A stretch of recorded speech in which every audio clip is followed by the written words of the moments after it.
So, it's another week on the farm, and as I stand by the font we made, looking at the building, there's a lot of work to do. And the thing I want to do before winter comes in is render the complete outside of this building. Now, before I can even start that, I really think I need to tidy up the hedges, tidy the garden, and then I've got a clean slate to really focus on the job at hand.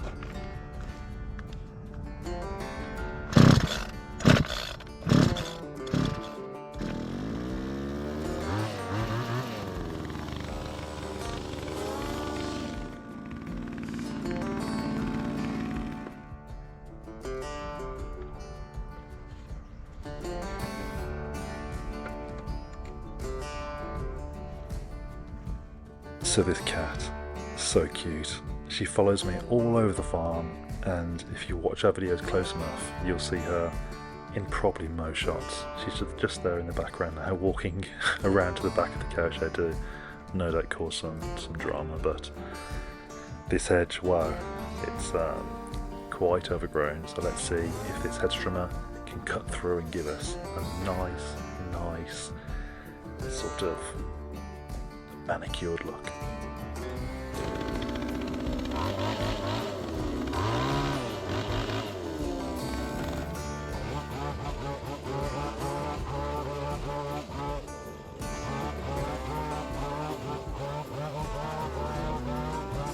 Now, I think the reason why it's probably best to cut the hedges now, there's no nesting birds, and it's just so overgrown. I think I couldn't wait any longer. If I waited any more weeks or months, I think it would just take over the garden. So unfortunately, I have dumped a few things in the garden which need to be moved. Some things I'd forgotten about, some things I didn't even know were there. So let's move them and let's get to a clean slate.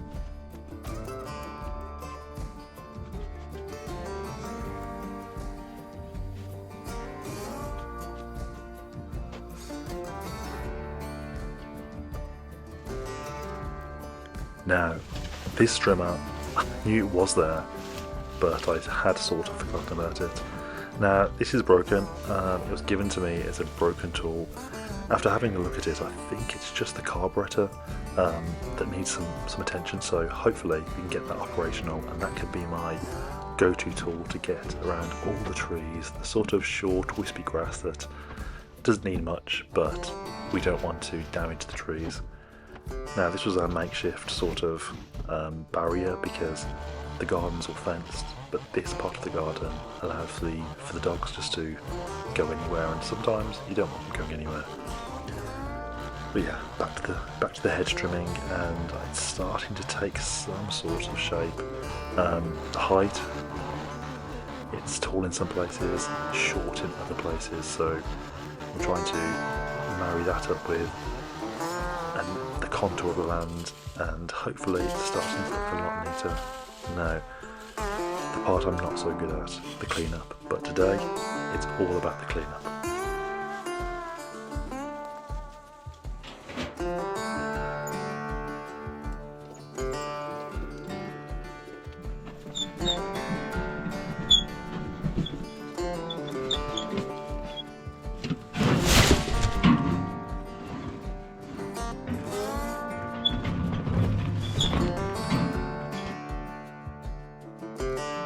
I don't even really know how all this stuff got into the garden. Mainly it's probably my fault. I'm here sorting wood, good wood from bad wood. What makes wood good? I don't know. Trying to keep the thicker logs for the log burner, and the thinner stuff can go on the burn pile. Now, any keen-eyed people there will see that I've just pulled out an American pokeweed. Very dangerous for animals, so that's going straight in the burn pile too. And as I have my little walk over to the patch where we'll be burning things when the fire was open, let's dump it in and go get some.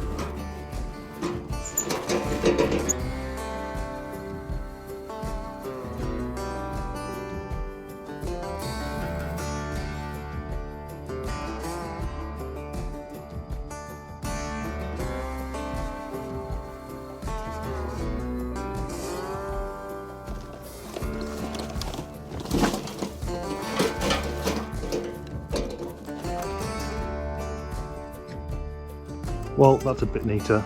Now, all the junk on the floor's gone. The rain has just started, meaning that hopefully we get some green grass very soon, but no poles of wood, no stuff everywhere, more space to work down the side. The only thing I have to do left really is to move this old concrete beam from the roof. Now, the last ones were very heavy, so I think I might have to drag it out with a tractor, and then we can build a bit of a fence there so when we pop out to the shops, the dogs don't go walkies. But let's get this done. And as much as I love the rain, please stop, because we need to get the generator out and make some cement.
So a year ago I had some spare cement, and thinking this could be a good scratch coat, I threw it on the wall. Big mistake. It's serving to be pretty difficult to get off, so I've taken a few little snippets off, but this is definitely going to slow me down. Think first, David, think first.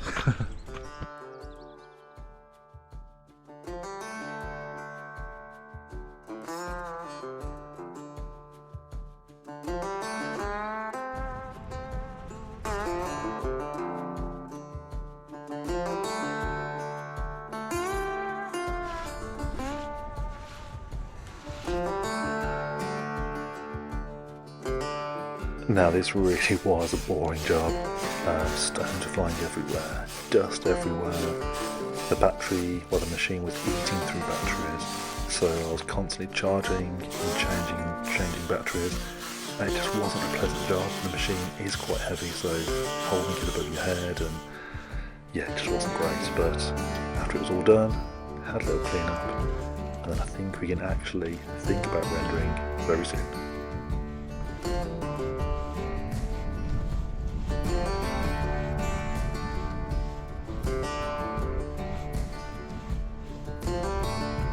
Now, the wall resembles Swiss cheese slightly, but this is where I got a little bit too heavy-handed with the machine, and yeah, a few holes in the wall, but I think a bit of concrete can help with.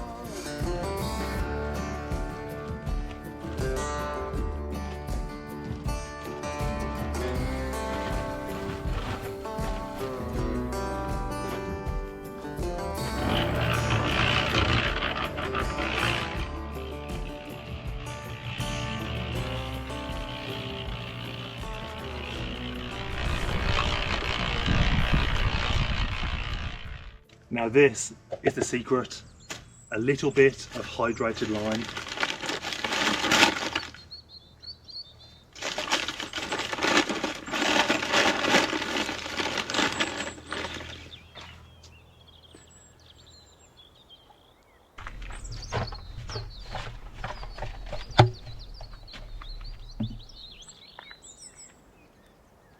Look at that. Oh, a little bit dropped then, bit of hold onto the trowel for a good few seconds, which is what we want. Let's go.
Amazing. Sophie just brought me a drink. It makes it all a bit more bearable when you have a drink. Cheers, Sophia. I can see it coming together. It's obviously this is just the first coat, so I need to scratch it up, but it looks a lot flatter than. It's gonna look so good. Imagine this all white. It's gonna be amazing. It's gonna change the building. Just pop that on the step for me, honey. No, me, I'll knock it over. Well, I'll get this mix on. Yeah. Do this little section here, then I'll get another mix on, and we'll see how hot I can get before this sun comes over. Let's go. Well, that made it a lot more bearable, so thanks, Sophia.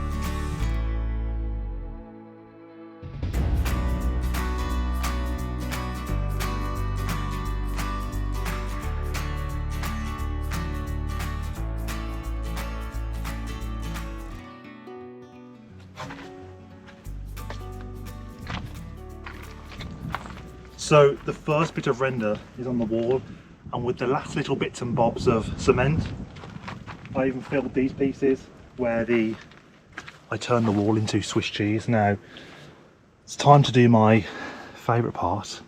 It's where I use my beard comb to scratch up the wall, so let's see how that goes.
So second area is now done, which is good.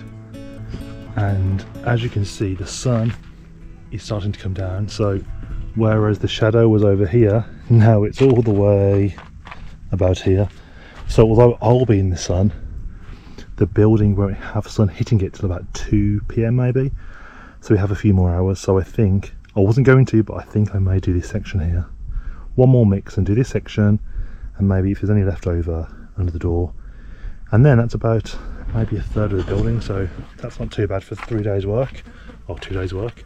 I'm just looking forward to painting soon. So this is just a scratch coat, it's not perfect.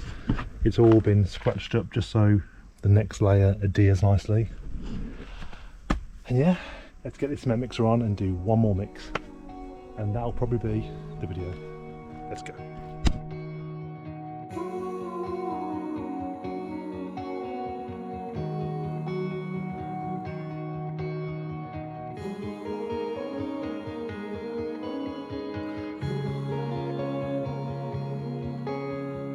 Always on a high, you were always on my mind, dear Wichita. The days we were told wouldn't never grow old here in Wichita. We were down by the river all through the night, watching the stars and the city lights. Right from the start, said we never grow apart, dear Wichita. You wanted me to know, never ever let you go, dear Wichita. So that's it. Dave has finished another, I think, 2 batches of rendering cement, whatever the mix is called. My technical knowledge is minimal, but I do know it's looking absolutely amazing. I can't believe what just the scratch coat, what difference it's made. And obviously we're going to have a finishing layer which is going to make it look so much more smooth and white and clean and beautiful. But this was going to be the end of the video, but David has just noticed a little surprise on the farm. So if you want to know what that is, stay tuned and we'll see you next week. Bye!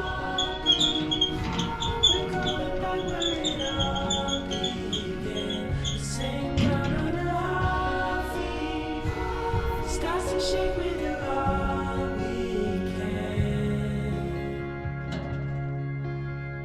Winter turned to spring, I remember everything from Wichita. This town is on its knees, you know God is overseas, I'm telling you.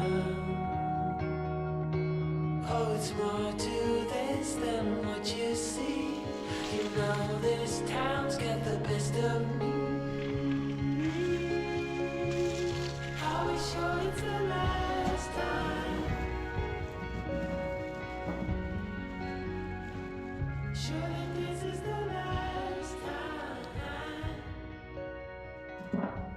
Now within about 20 minutes we have absolutely filled this wheelbarrow, so we have a ton of these left. They're all over this tree and there's 4-5 trees, so we will have a lot of sweet chestnuts. Now I must say, in the UK and probably all around the world, there's different varieties. There's horse chestnuts and there's sweet chestnuts, so really make sure you do your due diligence first to make sure you're getting the right ones, because I believe the horse chestnuts are poisonous to eat. So I think you can tell by the leaves and the shape, but yeah, do your research. Now we have, let me show you, well, we have an absolute ton ready to fall, but some of them you can see here. I'll try and take, maybe I'll wait for tomorrow for this one, but you can see they're just cram-packed full of nuts. So yeah, we have a lot of harvesting to do. Now last year we left them all on the floor and would collect them as and when we would get a chance. My plan now is to get them every day, whatever's fallen, pick them up, bring them in the wheelbarrow.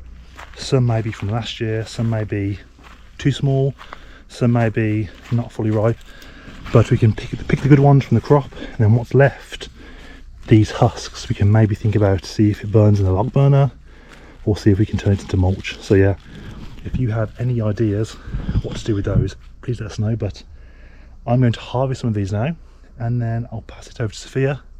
She can show you the fruit of our labour. So I can't believe just from a few minutes picking, we've already filled this pot. It's ridiculous. Some big ones too. There's some massive ones actually. So we usually have these roasted, and my mum, being Portuguese, has a few recipes up her sleeve, including apparently a dessert mousse, which I'd be really intrigued to try. But if you guys have any recipes for us to try, we're going to have an ample supply this winter, so let us know below. But like I said earlier, have a great week and we'll catch you next time. Bye!